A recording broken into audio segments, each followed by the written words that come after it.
You can't blink in South African politics. You blink, everything can change. Today has been a very busy day in the world of the politics of the left. MK Party, EFF.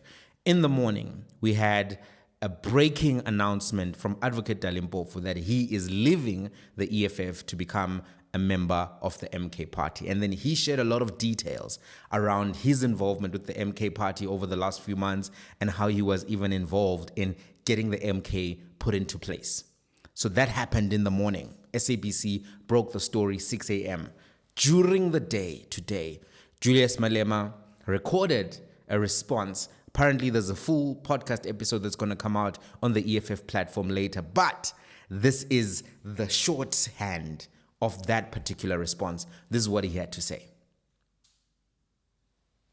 Dali, is that there was a meeting of the opposition parties which was called by Zuma. And I said, I'm not going. So I asked Floyd and Marshall to attend the SG. They went and Dali was there. Dali went to make a presentation of a paper in that first meeting where he said the EFF must close down with the other parties and then form something under Zuma's leadership. I mean, things happen the way they happen. I mean, Floyd and Marshall, you know him, he's just there and he speaks when it is necessary. But Floyd is the one who was leading the discussion. Who said, no ways, it's not going to happen, and all of that. And then he comes back extremely shocked that Dali is not only proposing it, he has written it down. He has had time to think about it and wrote it down. So I said, no. So then we agreed that we must meet, all parties must go consult their leadership, blah, blah. What is our position? I said, but that's madness. We can't do that. We closed the EFF to Zuma. Not 1 year. It was not even formed at that time. To what? Like, to do what? I don't understand that. Then, perhaps Dali realizes they are not doing a good job. He comes himself to me. One day we were all there as the officials in the 5th floor. He says, no, he wants to see me. I said, no, sharp, come. But I knew what he was going to tell me. So I brought Floyd and I brought Marshall into the meeting. And then he said that. He says, so I told him, no, it's not going to happen. I don't agree with that. And there's no EFF that is going to close shop. In his skillful way, you know, him said, okay, plus we're late now in the elections. Maybe after the elections, we can engage about it again. I said, no problem. And then, again, Floyd and Marshall went back to the meeting to give their party structures a position. They came back and said to me, the president of ATM, Zungula, said, of all of us here, parties, the only party with a national footprint, which is properly established with machinery, is the EFF. Let's collapse this thing. Let's collapse all of us into the EFF. All of I was in that meeting. That president of the PAC was there. I don't know if Carl Neos was there or what. They were all there. I still refuse. I said, I'm not going. I'm not part. I don't agree with that. And then, that's what they said. Zungula is the one who said, actually, the EFF is the way. Then Zuma responded and said, no. Can you imagine an old person voting for EFF? These old people will never agree to vote for the EFF. And he told them the footprint of how if we come together, we're going to get the votes from where and all of that. And then after the second meeting, we came back. Then they said, no, Zuma wants to see me. 4 eyes. I said, no problem, I'll go. Dali says he's going to come, but I already know what Dali is up to. So I bring Vuyani. I said, Vuyani, let's go together. No, when we entered the meeting, President Zuma asked me to stay in the meeting with him. and then Dali and some other chubby guy. I can't remember what was his name, but he came from President Zuma's side, and Vuyan asked them to excuse us so that we can have a discussion. So I remained with President Zuma. He started making that presentation and all of that. But Floyd told me that in the first meeting, Zuma addressed them for 3 hours. In the second meeting, it was relatively better. He addressed them for 2 hours. So I said, how do you allow that? They say, hey, we're thinking maybe General will stop him or something. Hey, but we sit there and just listen. I said, no problem. So when they said he wants to see me, 10, 15 minutes into the discussion, I interjected him because at the back of my mind was like, you're not going to address me for 2 hours. It's not going to happen. Not 3 hours. I said, no, Baba, but I was thinking, you endorse the EFF. And then after endorsing the EFF, we'll have a proper discussion because we are now late, just on the eve of the elections. And then we can talk about what are the issues that you want us to take up in the immediate and all of that. And then he said, well, it's too late because I'm launching a party on the 16th of December. And I think we're like 2 weeks, 3 weeks before that. So hard luck. But let's take up this discussion after the elections. The meeting ended. If it took long, it's 20 minutes. We're done. And then we opened the door for those guys to come back. They were all like, so quick. I was like, no, we know what we want. Because it was not going to happen. I don't regret our position that which we took against President Zuma at the time. And this I asked Floyd if he thinks he has forgiven us for what we have done to him. I don't think he has forgiven us for that. And it doesn't matter, but we were not misled. We're not misled. Everything else we articulated, it was a correct position of the EFF, and it remains the correct position of the EFF. Having developed those positions around Zuma as the EFF, we now say this guy must now be our leader. We can't agree to that. We can't agree to that. So, and that's the thing I respect about Dali, because he has been open about it. He has been speaking about it. And one day, when I write a book, I will have a lot of stories to tell. Even on how Dali became Zuma's lawyer on some of these matters. So this morning, when I woke up to the news, I was like, it is what it is. Yeah, so he has sent me a message. First, he sent me a message about the birthday of his daughter turning 21st. So I didn't respond because I could see what Dali was doing. So I knew if he sends me an invitation to a 21st birthday party, it means he has sent to everyone, which means we're all going to be united under Dali's leadership. And then he's going to project himself as this guy who brought all of them under one roof. So I said, no, I'm not responding because I'm not going there. And then he sent me now a text a few days after that he wants to see me urgently because he knows Parliament is in recess. He can come to the office, or I go to his house, or he comes to my house. I didn't respond. And because we are so used to this now, my wife says to me, he wants to say his goodbyes. No. I'm not good for. I'm not good for goodbyes. So I'm fine. I don't want. So let him do what he wants to do. So we respect his decision, and there's nothing we can do about it. He has been there. I know of the work they've been doing. I know of the work he has been doing and all of that. So this has never been a shock to me. It was just about when is it about to happen. It's going to happen anytime, but we just don't know when. So it eventually happened, and we're fine. All right. My thoughts about this particular response. Firstly, this was a very quick response.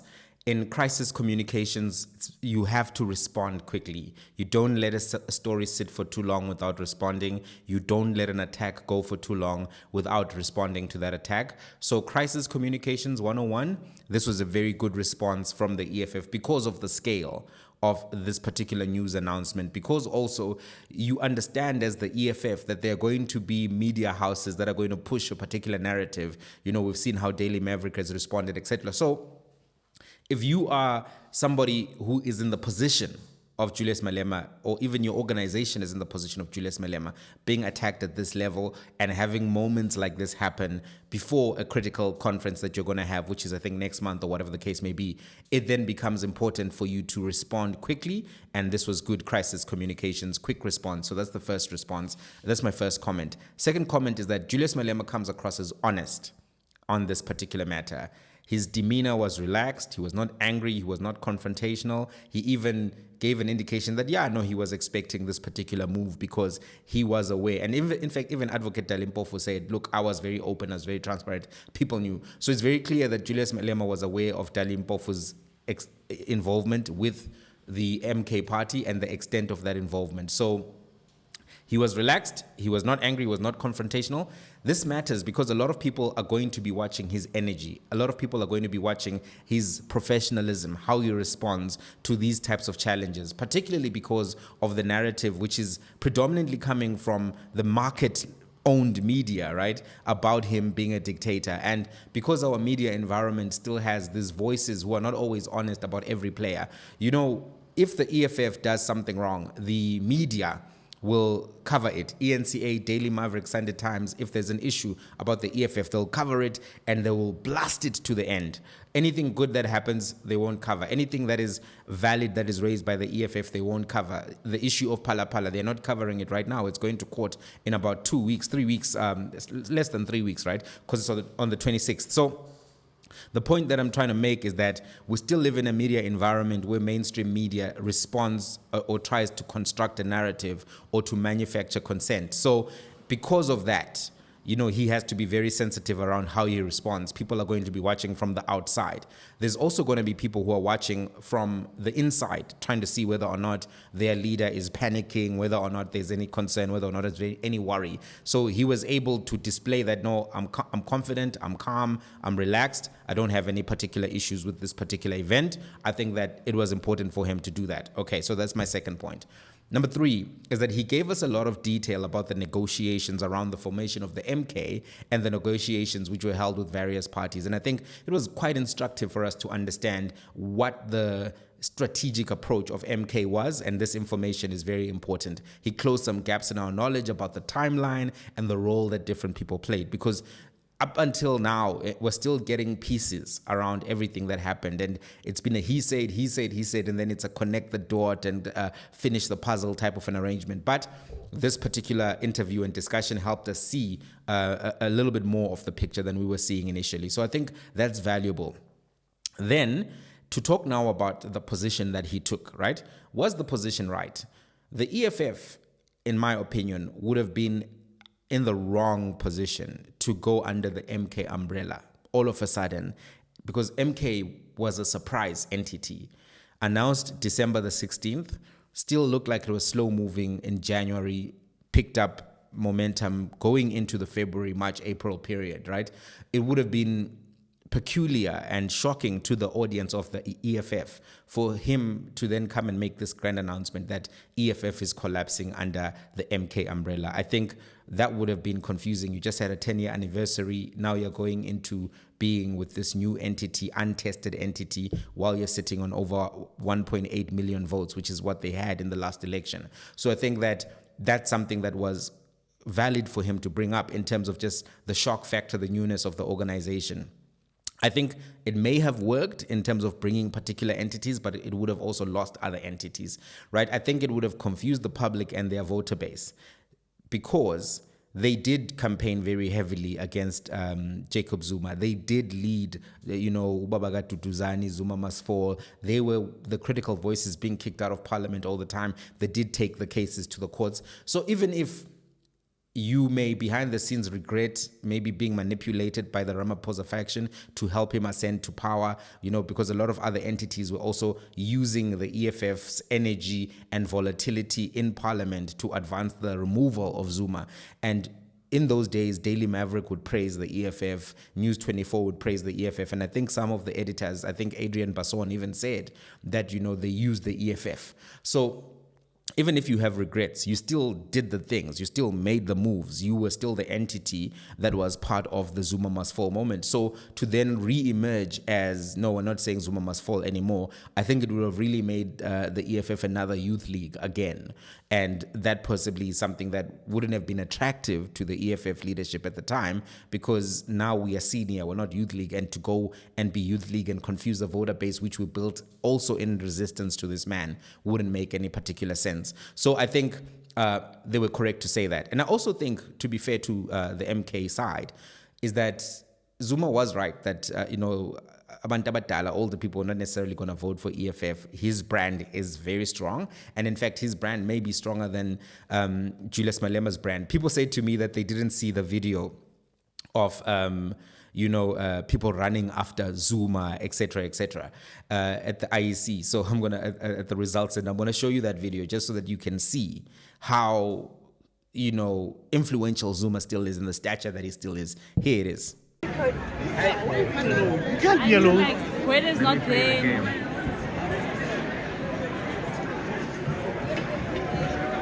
Look at the popularity of Zuma with the media pool. Look at this stampede right here. Look at this stampede. The media is stampeding. The media is stampeding to see the game changer, the chess player. The media is fighting for a shot. Seats are breaking. Equipment is breaking. People are falling to the floor. The man is causing a pandemonium on the election floor. Move! Security requesting media to move. Security requesting media to move. He is causing pandemonium on the floor. There is pandemonium on the floor right now. Pandemonium on the floor, as you can see. I've never seen a politician pull this off. The media turning into groupies. A groupie media. The media has turned into groupies. Feet are breaking. People are shaking. The last man who did this was called JESUS. And apparently the ANC is going to rule until he comes back. And here he is meeting you again somewhere, as he said.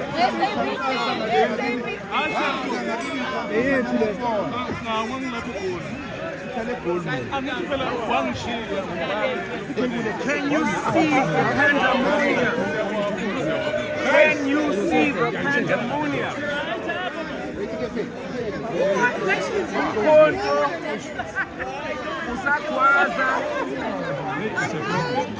Hey, the president has come.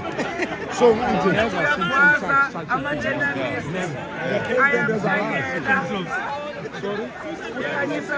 enough. But now we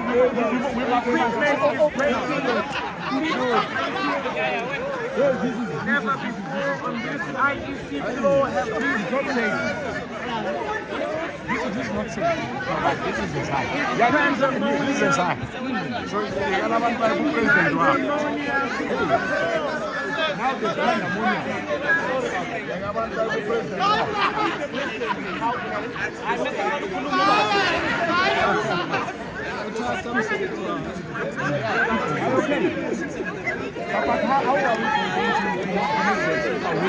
he has to say something and then closer to him. I'm going to collaborate you guys. Stay with me, no problem. Look at this mayhem. Look at these guys running like this. Look at the Jacob Zuma effect. You think Jacob Zuma has no stature? Grown men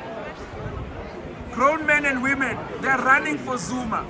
Adults, people's fathers, people's mothers. Look at this. Mothers and fathers are breaking legs here. Look at your mothers and fathers. Look at the groupies. Only Rihanna and Beyonce do this groupie thing. Relax. Where have you seen groupies like this? With all due respect to my colleagues, I have never seen such levels of groupie-dom in 50 years, 70 years. How many groupies can you put in a group? It's cheeky, but there is content. Look at the groupies.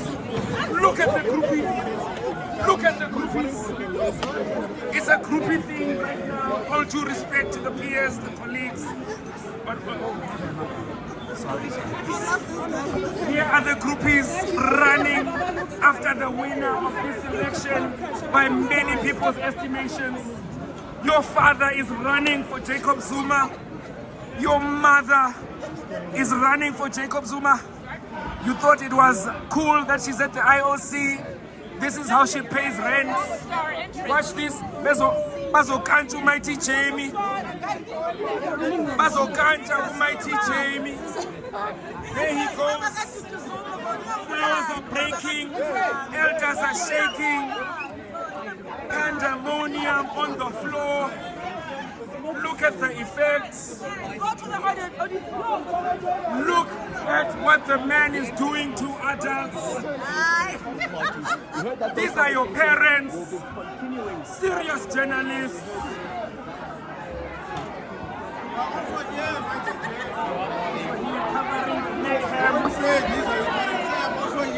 I'm not their parents.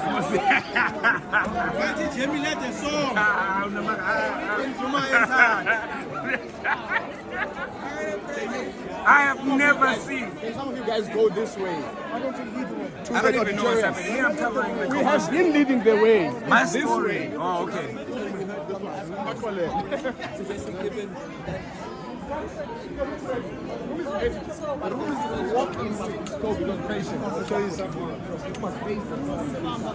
Again.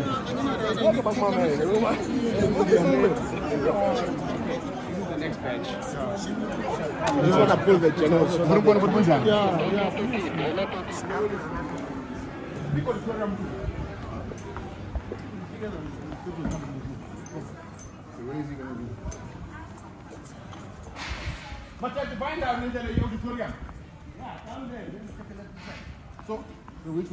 So the main facility was too big for the big man.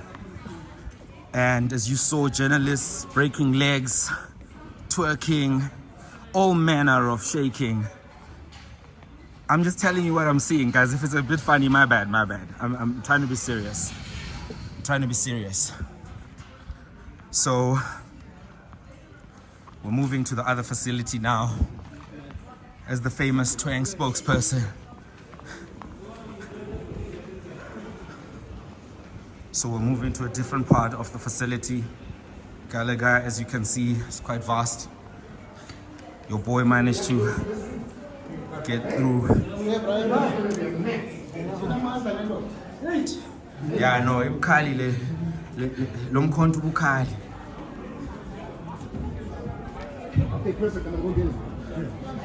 Sure. Perfect. So now they've moved the event to here, but the lighting is not great.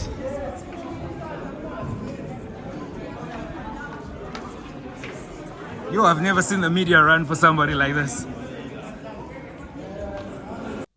Having seen how influential this guy is, the kind of stature that he still has, I think he was correct, Jacob Zuma, on his end to say, listen, older people are not going to vote for you guys. Some of the ANC people view you guys as disrespectful, etc., etc. So I think it was probably for the best that they ran as separate organizations.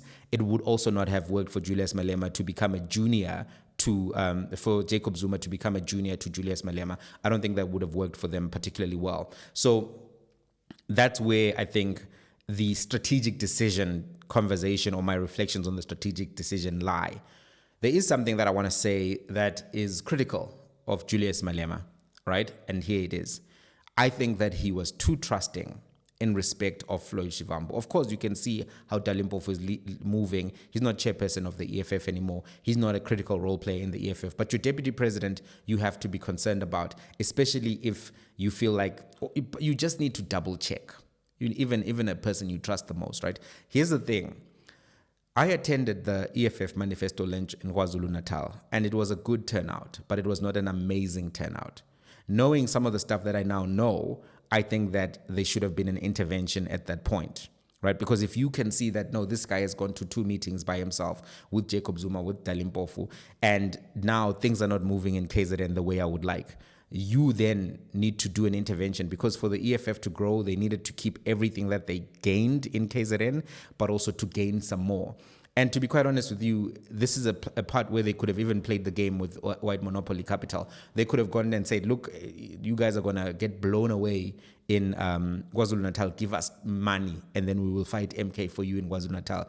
The way that the Oppenheimers gave IFP money, they gave the IFP, I think, 20 million, right? Something to that effect in the last 2 months, in April and May, so that they could have a strong showing in KwaZulu-Natal. So that's the point where you begin to also play the game and strengthen your base. So I think that he was too trusting.